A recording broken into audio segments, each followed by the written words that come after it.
Well, hello class. This week we are going to cover Chapter 8.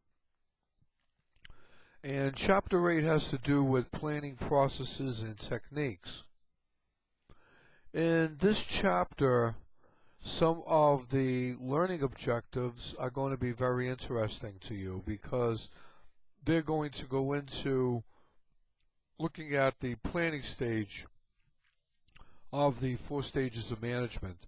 They're going to talk about how managers plan and what types of plans specifically do managers use. What are some of the planning tools and techniques that they use, and how can plans be implemented?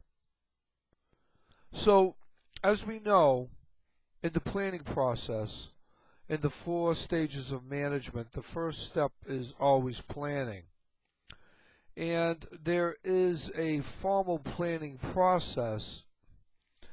So we're going to talk about a lot of that, and then we're going to be illustrating the benefits of planning for an organization.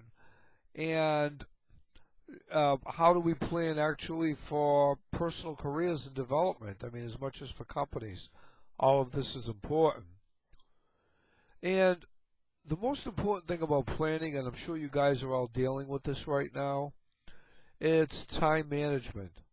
I mean, that is the only thing, whether it be in business or our personal lives, the only thing we can't control is planning. And what I want to do in this chapter is kind of go over 3 things that you can do now to improve your time management. I'm sure this will be very interesting to you, especially coming to the wire at the end of the semester.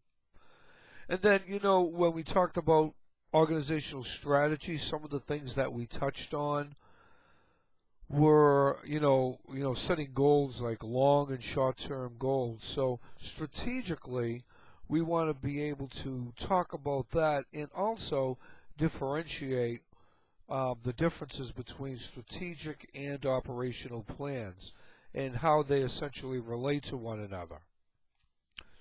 We're going to talk about policy and procedure, and now even start touching upon different types of budgeting, looking at how zero-based budgeting works for us. We're going to talk a little bit about forecasting, contingency plans, scenario planning, and benchmarking. That's right, following up on things that we need to when we do plan. How often and when should we do that?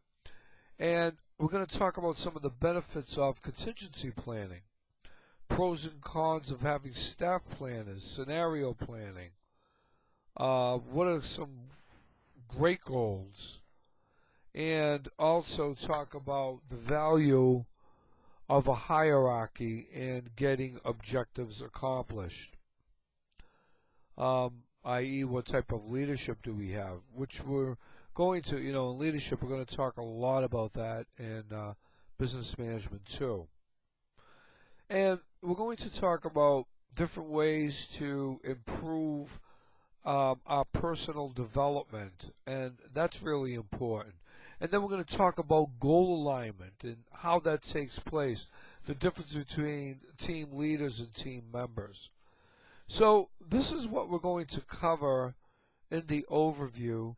So now what's important is to click on the reading, listening, and viewing above, and I will put a lot of good notes in there for you and YouTube videos to accompany that, and then you can take it from there when we get into class. Okay? Signing off. Have a good weekend.